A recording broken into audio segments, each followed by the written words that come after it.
All right, thank you for joining us here at Restaurantopia. We got another hot topic for you today. We've been talking about in the last couple episodes on generational research, and this week we're going to be talking about Gen Z, or the iGen. So really excited about it because this is now becoming an emerging generation in the workforce and also as consumers, and is going to be very important to the restaurant business in general. So I'm excited to get going on the topic. As far as time frames, obviously when you talk about generations, you got to talk about the ages. So you're looking at Gen Z being age 22 to 7 years old. So you've got a lower end of that's probably not as impactful to the restaurant business. But they're all consumers. I mean, very fair, yeah.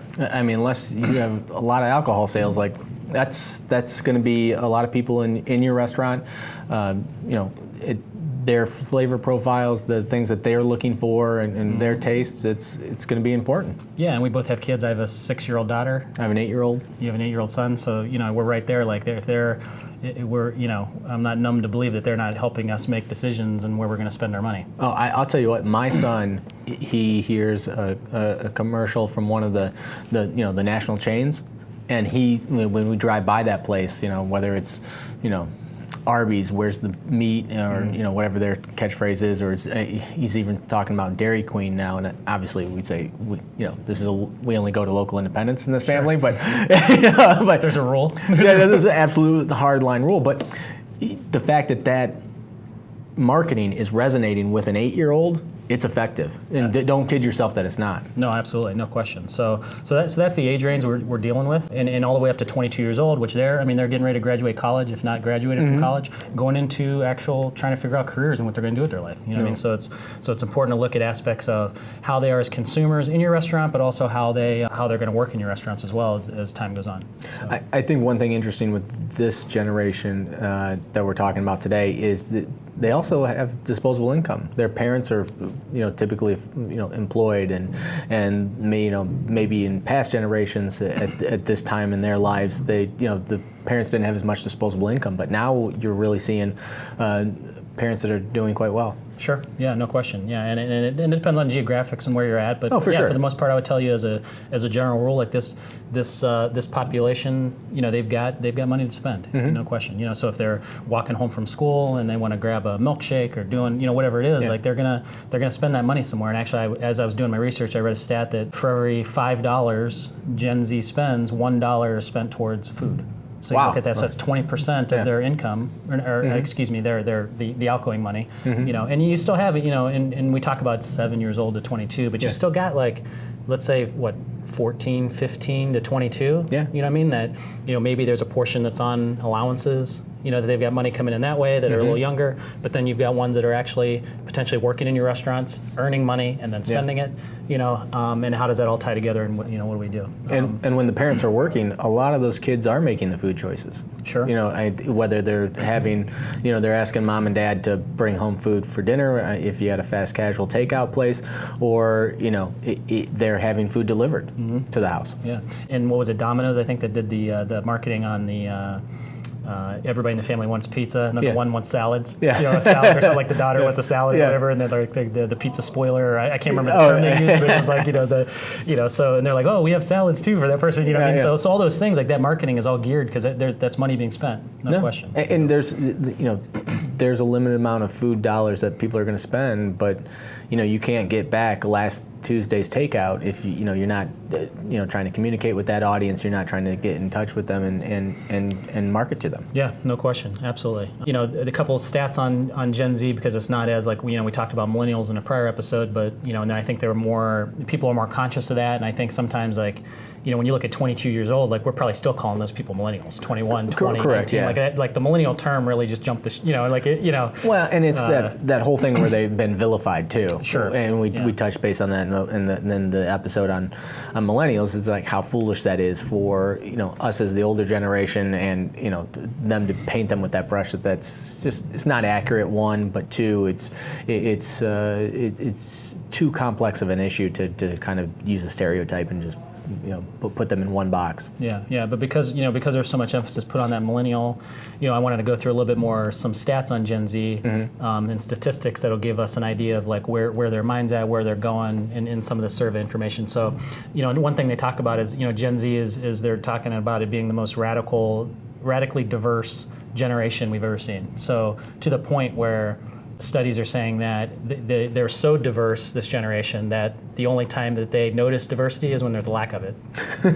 Okay, so you think about two bald white guys sitting here making a podcast. That's weird. They're like two white people. They're like you have a beard and I don't. Oh, so that's probably not the same thing. I look a little more hipster, but that's true. But no, that there's some truth to that they've not grown up in with the segregation or all the other things that happened in the past. There's much more acceptance to all different walks of life and whether it be sexuality or race or nationality or whatever it is. Like there's a lot of acceptance to that, to the point where when there's lack of it, that's when they actually take notice of it.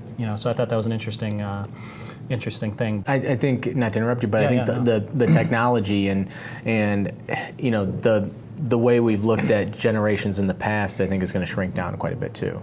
Oh, absolutely. Well, no, yeah, I think that generations being a 20-year window, I totally agree with you. Like, it's going to come to a point where you're going to have generation shifts because of technology and the way things change. I mean, potentially every 10 years, maybe even sooner. Yeah. I mean, we talked about in the millennials, there may be 4 or 5 segments of millennials, within that 20-some year gap. But like, I think the actual qualifications of what's that generation, like, I don't know what they're going to call it. If generation, it tends to mean 20 years, or people think a generation is 20 years, but it's going to become shorter and shorter, due to technology, really. No, I agree. Yeah.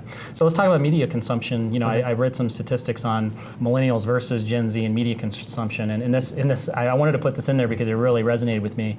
In millennials, they're talking about hours per week spent on devices and technology, or for media, essentially, and they said that millennials are on a desktop.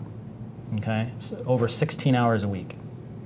Really, a desktop? Okay. So obviously these people, this is people that work in an office. Yeah. So I can understand that. They're on a mobile device for almost 15 hours a week on a mobile device, and they're in front of the TV almost 15 hours a week. Okay. As much as it was the almost exact number, mobile to TV. Okay. And that's for millennials. Okay. And that includes Netflix and stuff like that. Like I'm assuming. Yeah, I don't know. I mean, I guess if you're sitting at home on the couch watching a TV, I'm assuming that's what they're talking about. When they talk about Gen Z, the number one is actually mobile. Okay, at just over 15 hours.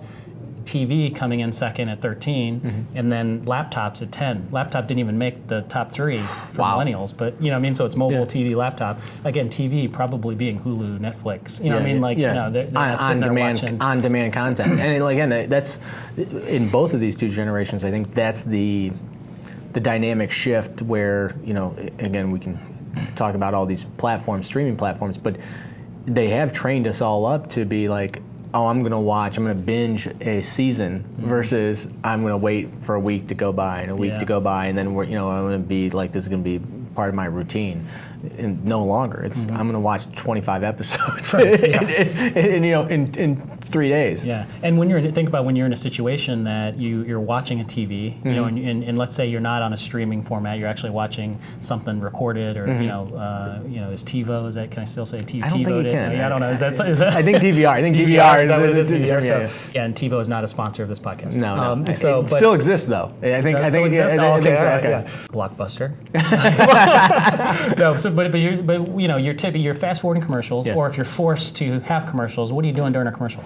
Yeah, you're picking up your phone. You're on your phone, consuming for the 2 minutes the commercials are on your phone, whether it be social media or whatever. I mean, God forbid you talk to someone. Oh, forget it. Crazy talk. Yeah, absolutely. You can listen to a podcast. I got a couple we could recommend. But yeah, I think so. Media consumption is big on that. I think also I was reading some statistics on product selection that they actually prefer cool products over cool experiences. Okay, so now when we talked about this, I thought this was super interesting because when we talked about millennials, we talked a lot about lifestyle, experience, traveling, all those different types of things. Gen Z is actually, if you look at some of the research, is swinging back towards you know, they're it's a little bit more materialistic, not a ton, but Okay. coming back towards materialistic and not the cool experience as much anymore. They're saying that That's interesting. For Gen Z, they're saying that 60% prefer product over experience, 60% in surveys. Wow. And where in millennials it was 40%. Okay. So that's a 20% swing, you know, between those two generations right next to each other. You know, as far as cool products, I thought this was interesting too, that and millennials are doing it a little bit, but Gen Z especially, they're reviewing the heck out of things before they buy Oh. it. I mean, they're looking at 6 to 9 reviews of a product or service before they actually make a purchase and spend money. And think about how that affects your restaurant. Like, you know, now you no longer have, you know, 1 or 2 review sites out there. Everything from Google to Facebook to Yelp to you know, Grubhub, everything is providing a review. And you need to cultivate and make sure that you're in touch with your audience and that the customer experience is phenomenal, because they're looking. I mean, they want to know. Then they're seeking that out. Absolutely. No, they're seeking it out, and I think also just, you know, to take that a little bit further, like your reputation management, we'll call it. You know what I mean, and how you respond to maybe negative feedback or you know, negative reviews and positive reviews as well. But how you're handling that. You know, I think sometimes people get, you know, restaurateurs can tend to be potentially cheap in that area where you know they'll, you know, somebody has a bad experience in the restaurant, you know, they'll give them a $5 discount, or they'll offer them free dessert, or they'll you know, they'll do things like that where, you know, what does it take and what's the impact it has on somebody to just comp the meal. You know what I mean? Like, you know, some of the things we look at, you know, we're stepping over dollars to pick up dimes. You know what I mean? I think that can have a huge impact. In fact, I was talking to a restaurateur that literally, when they have a bad experience, they actually, you know, most companies, if they were going to do something and mail out like a gift card or something like that, he literally writes a check to the person and sends it to them. A check. Oh, I love that. I mean, think about that. Like, he's not even saying, like, forcing you got to come back into here. my crappy experience. Now, this is a great restaurateur, and crappy experiences are few and far between. No. But I'm telling you, he literally writes a check and mails it to him. You know, that's literally... I love that. Think about that. Yeah. And that's where, you know, as local independents, we need to think outside the box and not, you know, not get trapped with what the national chains do. And, like, that's a great example of a trick that, I mean, I love. That's really cool. I've never... No, I thought it was, and I definitely wanted to share it because I feel like that's something that people aren't really thinking about. They're thinking, well, I'll give them a gift card, they'll come back. But there's sometimes where people, they're going to have that experience and they're going to choose whether it was a slower night or a bad employee or whatever happened. Like, things happen. We're all people. Stuff happens, and people are going to make decisions based on that. And they might say, you know what, hey, I'm not gonna try that again. You know what I mean? And they get the gift card. That doesn't mean anything to them. You know what I mean? But this guy's like, here's the money. And now, you know, and we're going to have some guests on the show that are social media experts and how to handle some of these situations. We can do a deep dive into that. But, you know, one thing I want to make the point here is that everyone now has the printing press. Everyone now has the microphone. Before, you know, those platforms and the ability to stand on your soapbox and pontificate about your restaurant experience, everyone has that ability now. So, you know, when we market to people, you know, the number one person we need to market to is our customers, and making sure the best way to do that is making sure that they have an amazing customer experience, because they're gonna, you know, they want people to know that they're out to eat. They're taking pictures of their food. Things that 10 years ago, 20 years ago, you know, you'd pull out like your Polaroid and like, oh, here I'm gonna take a picture of this food, and they're like, why? What are you gonna do with that? Not happening. No, now it's you'd be kicked out. Get the crazy guy out of here. I'm gonna put it on my 5 social media platforms and make sure everyone knows I'm, you know, we're filming today here in Cleveland, Ohio at Bold, which is an amazing restaurant and great food. But I'm sure every single night here you see people with their phones out taking pictures of their food. No, and it's actually, when you think about it, like, you know, people can get frustrated, like, oh, everybody's, you know, I gotta wait to eat, and everybody's taking pictures and all this stuff. But think about the quality in food prep and presentation it's driven into the restaurants. Oh, for sure. Like you know, there's not a restaurant delivering a bad presented plate anymore. You know what I mean? Like, no way. And if they are, they're not gonna be around long, because that's gonna hit somewhere. You know. No, you know, the funny thing is it's tough to take food pictures too. Like you go on to some of these review sites and you're like, I've been to that restaurant it's just that person's not a good picture taker. Like, you know, like and you know, food's tough to take a picture of sometimes. So like you do have to up your game and make sure that you're constantly putting out that consistent message. Yeah, no question. And I think the other thing about that is it's risen the level on presentation for food, but also think about when you see something that looks awesome. Oh, yeah. You know what I mean? Like you want to go there, right? That presentation is not only like for one person to take a picture and it's like it's on their phone and it's not going anywhere. Like people are seeing it, you know, and they're going to see that and they're going to go, whoa, that's impressive. You know what I mean? You know, so when you think about restaurant marketing, like how do you have one item that is just over the top presentation? Yeah. You know what I mean? In quality, but over the top, like people are going to see it and they can't not want to go get it. You know what I mean? No, for sure. I mean, every restaurant should have that. I mean, that should be part of the recipe. It should, and you know, I think one thing our friends over at Eat Local Ohio have taught us is that it's a great site if you guys want to check it out. But like I go on to their Instagram page, and it's just it's beautiful pictures of food, and it makes you hungry. Like even if I'm not hungry, I'm getting something for lunch. Like I'm going to one of these local independents because it's so impressive and it's so appetizing. It makes you hungry. Yeah. No. And I know what you're talking about. It's at Eat Local Ohio on Instagram. If I can get it out right. At Eat Local Ohio on Instagram. But awesome photography and she's actually getting into video now, which is cool. So you're actually starting to see because sometimes you can look at a photo and you're like, could it be photoshopped? Could it be doctored? Could it be filtered? Whatever. But when you're doing video. Like that's authentic, you know. When they're look at this. Dipping the chip. This is not great. Yeah, this could be a lot better. This could be a photo with some serious, Adobe Suite software would definitely, jazz this up a little bit. But but with video, like they're dipping the chip into the thing, and the queso's falling off, and then she's eating it. Like when you see video like that, like that's even taking it to the next level. So check that out. I mean, if you want great content to make dining decisions, Eat Local Ohio, no question. So let's talk about Gen Z as consumers. So if you're a restaurateur, you're trying to drive traffic into your restaurant. You've got these, let's say let's call it 16 to 22 year olds that are they're going to spend some money in restaurants. Yeah. How are we doing that? So we talked about they're spending $1 for every 5. So 20% of their money is going towards food. Okay, that's pretty good. How do we capture that? Yeah. Okay, that's a big deal. I think convenience is driving a ton of their decisions. Even maybe to another level of even millennials. Because they are younger. They are going to be a little more tech savvy. So convenience, whether it's the Uber Eats and the Postmates and the Grubhub and all those different sites, they've came out, they've hit the market. I think initially it became something that typically it's a little bit of a higher percentage to get in. You know what I mean? They're going to charge for that, and a lot of consumers. It was funny. I was talking to some people last night about this that we had over for dinner, and they didn't even realize how much they charge the restaurants for that. Oh no, they don't realize. They don't. It's like when people use a credit card, they don't realize that there's a processing fee for the restaurants. Like no, it's it's something that I think the consumer, although uneducated on it, is willing to pay for, and I've seen that. Question. I've seen that time and time again when I go into restaurants that have that mobile site and the mobile platform up, and they're like, oh, we charge $2 more for this, or $1 more for this, or $3 more, and it's just they need to capture that revenue because I think the consumer's willing to pay for it, especially this generation where they don't have a mortgage. This is of the $5 that they're spending, the whole $5 is disposable. Right. This goes to my car payment. Right. Yeah. No question. Yeah. And so the convenience is a huge factor, and I think you've got to be if you're not looking at those types of things, you need to. Now, if you're already doing a lot of carry out or you're doing a lot of delivery, like it might not be the best match for everybody, but if you're a restaurant, a dine-in restaurant, like I think you really need to look at it and you need to negotiate the best you can. But the other thing that I think that these companies are missing the boat to really go to the next level in getting into these restaurants. They're kind of like, I feel like they're kind of bullying their way in. Like Uber Eats is coming in, it's 25, 27, 30%, whatever it is.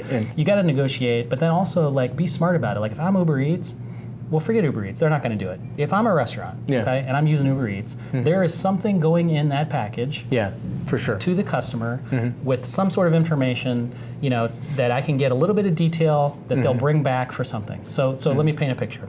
You get your delivery from Uber Eats from Bold Food and Drink, let's say, as we're sitting here.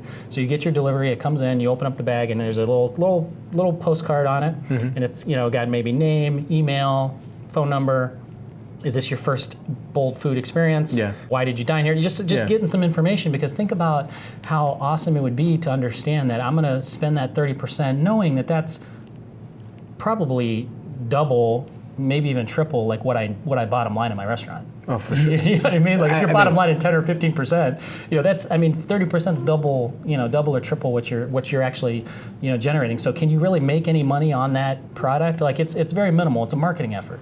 So why just let it go without getting some information back? And there's and we'll talk about this in the episode on delivery services. But I know I'm getting off topic. No, but you're absolutely right. Like, is there an opportunity to win a $100 gift card? Is there an opportunity in that delivery package to tell them about your awesome catering services, or tell them about your holiday party services? Right. Like those sorts of things that introduce them to a new dish. Like, hey, I know you ordered this, but I put it in our amazing coleslaw. I want you to try it. It's new on the menu. Enjoy with a handwritten note. Actually giving them a free item in there. Yeah, that's cool. Yeah, because that. Again, it provides the personal relationship with the customer that maybe some of these technology platforms are taking out. Right. So the more you can, connect with that customer, the better. Yeah, no question. And so when you talk about, as a consumer, let's talk about advertising towards that money that's going to be spent, that dollar out of every $5. Yeah. So where are you going to advertise that? Billboards. Probably billboards, right? Billboards, and a lot of Super Bowl commercials. Yeah, right, because you got the big budget. Yeah. But you're advertising, like when you think about with the media they're consuming, I think YouTube is a huge miss in most local restaurants. Like you got to get a YouTube channel and start getting savvy on that. They're saying that 50%, this is a staggering statistic, they're saying 50% of Gen Z, quote unquote, can't live without YouTube. I would say that's absolutely true for my son. 50% can't live without YouTube. Okay? Yeah. So 50% of that population that's spending $1 for every $5 is on YouTube. Okay. But they're also they're not just going there for entertainment. Like they're going there to learn how to do things. Whether it's anything. There's stuff in school that there's tutorials on. I mean, it's constant. It's an interactive platform where no longer is this generation just sitting back and consuming content. They're actually going out there looking for it. Yeah, and it's actually the second most searched platform, behind Google. Yeah. You know what I mean? And it would probably eventually, I believe it'll probably pass Google at some point. You know what I mean? So it's huge. So get a presence on YouTube. I think as far as social media goes, like there's a huge emergence of something called TikTok. I would suggest if you're a restaurateur, get on TikTok, sign up, just start consuming it, checking it out. Yeah. Because there's a ton of organic reach there. And I think that as a consumer, marketing consumers and also marketing for employment, like there are some things that you can do on there that are clever that can get some things done. You know what I mean? And it's a big emerging platform. I think, constantly trying to stay ahead of these platforms. There's a lot of noise on these platforms, but when these new platforms come out, you're maybe a big fish in a small pond.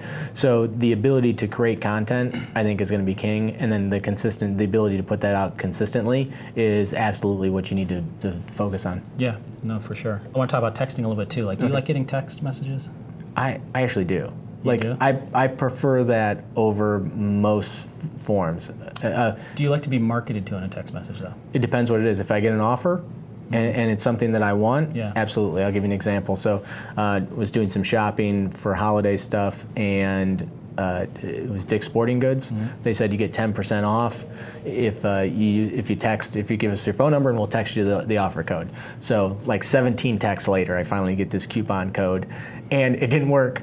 I immediately canceled it, but I was so put off by the experience. It's there's they could have made that contact with me. Yes. It would have cost 10%. You were willing to do it. You went through all the steps. I went through all the steps, and I would have left it on there. And then 2 weeks from now, they could have shot me an offer and be like, "Hey, we saw you on the podcast. Noticed you could probably run a little bit more. Here's some cool running shoes." Like, I don't know how it works, but again, they could market to me. Yeah.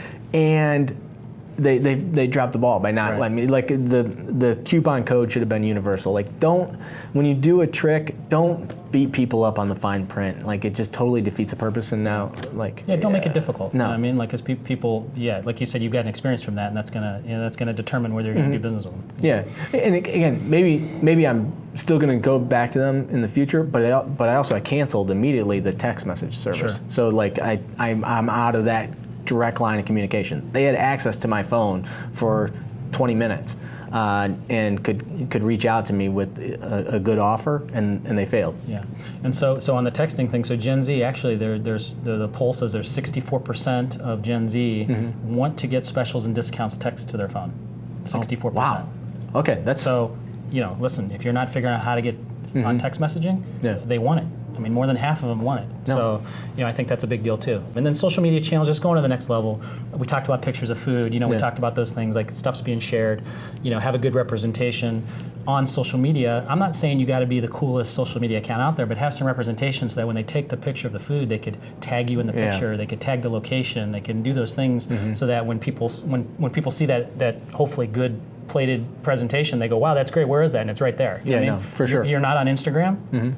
Sorry. I mean, they're typing in the location, but they can't find you. Like, you know what I mean? So it just becomes a little bit more of a nuisance and doesn't complete that marketing effort. I agree. No, people are put off by that. Again, it's like table stakes. It's just like it's the bare minimum of being out there. Like, you at least should have that. Yeah. You've got to be on the platform. Again, whether or not you consistently post and have a ton of great content, that's the next level up. But you need to have at least the basics. Yeah, you got to have the presence, no question. So let's talk about the workforce a little bit. Okay. Gen Z and the workforce. How we're going to reach this? How we're going to reach them? You know what I mean? We talked about this. Through social media, whether it's TikTok or YouTube or Instagram or whatever it is. Like, we've got to have presence on there, and we got to have a little bit of a. And when I say presence, like, you got to have your reputation showing on that. You know what I mean? So how are we marketing to them? Because as they're consumers and they buy in as consumers, they can also buy in as employees as well. Because if they have a cool dining experience and the people in there, they seem motivated, they seem like they've got a vision and are making an impact. Like, as they dine there, when they're 14, 15, 16, 17, like, and they go into the workforce, they're gonna potentially want to work there as well. So that whole that kind of interloops. Yeah. You know what I mean? Is this a cool, fun, interesting place to eat? And is that a fun, interesting place to work? Right. And that's, I think you kind of constantly need to cultivate that. And to your point on the social media, that is also where they're going to look. I mean, they're not probably going to go to your website first. They're going to go to your social media, right. and that's going to be their first stop. Now, again, you're building that content on someone else's platform, so you always want to have a good website and have that as something you own. But again, that content is going to be out there, and you want to make sure that you're putting your best foot forward. Yeah, absolutely. Ideal job traits I looked into, the 3 top ideal job traits for Gen Z. They're looking for recognition, Okay. flexibility, and team atmosphere.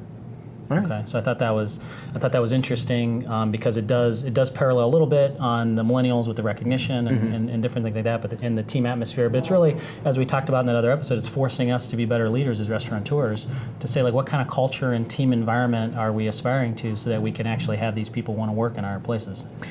And I think that's going to separate us as local independent restaurateurs apart from the national chains, because the national chains, a lot of times, as we all know, the food's coming in a bag and they're sous vide it, and they pour it out, and you're like, well, you can't take out the green peppers because that's why it comes in the bag. Right. So, like, if we can, like, eliminate that people are not robots and they're human beings, and we care and love about them and want to grow with them, that's important to us. Yeah. And so to go back to, we talked about in the millennials one about, the recognition and the feedback that they want. Well, they're saying 46% want daily and weekly feedback on the Gen Z. So that's not going away. That's, No. That's something that's, almost half of them are looking for daily and weekly feedback from leadership, from the restaurant team to do that. As far as industries go with Gen Z, the restaurants have grown from 2000 to 2017. That industry in interest has grown 5% in that segment. So they're actually 5% more interested in that industry in a 15-year time frame. You know what I mean? So that's positive for the restaurants. That's great. It's actually, they're saying that the top characteristics when they look at Gen Z and they look at what they think of restaurant to work in a restaurant, the top characteristic is it's a good place to have a first job, okay, and that it requires a wide variety of skills, okay, Which is true. It absolutely does. But think about this. Here, I want to round this off. Is at the bottom was that the impression was that the people don't have any other skills, and that's where they need to work. Okay, and it requires little or no training. So that was kind of like, so the top most positive and the top Oh, most really? negative. Okay. But think about what that means to your restaurant when somebody comes in and has an experience. When they experience well-trained, polite, disciplined, great team, take pride in the work, and they experience that, they're probably more apt to think, wow, you have to have a variety of skills. Wow, you have to, do those things on the top. But when you come in and the staff's disheveled and not organized, and you can tell there's no really leadership or lack of leadership, like they're probably thinking like, well, yeah, anybody could work here. Like, well, there's no pride in that thing. So it really comes down to like, what are you showing them when they walk into your restaurant as a consumer? What are you showing them? That's true. Are you showing your best foot forward? Because that's only going to help you in the employment end. You know what I mean? No, I agree. So that's a little bit. I mean, we'd love to hear, some of your takes. Obviously, always check us out on restauranttopia.com. Go in there and leave us a message with any, anything you think that you can add to this conversation, because we could talk a lot about this generational research. It's crazy. And then also in the show notes, we're going to put some stuff. There's some great articles from the NRA. There's actually a nice package called Putting Gen Z to Work in Restaurants from the National Restaurant Association. So a lot of these statistics, were from there. And also the Center for Generational Kinetics. Jason Dorsey is the president there. Is a great speaker. If you check him out on YouTube or some of his TED Talks, you'll see kind of a lot of the stuff we're talking about. So we'll put some of that stuff in the show notes so you guys can check it out. Definitely. Check out restauranttopia.com. A ton of resources there for your local independent restaurant. Thank you for listening, and we look forward to seeing you guys at the next episode.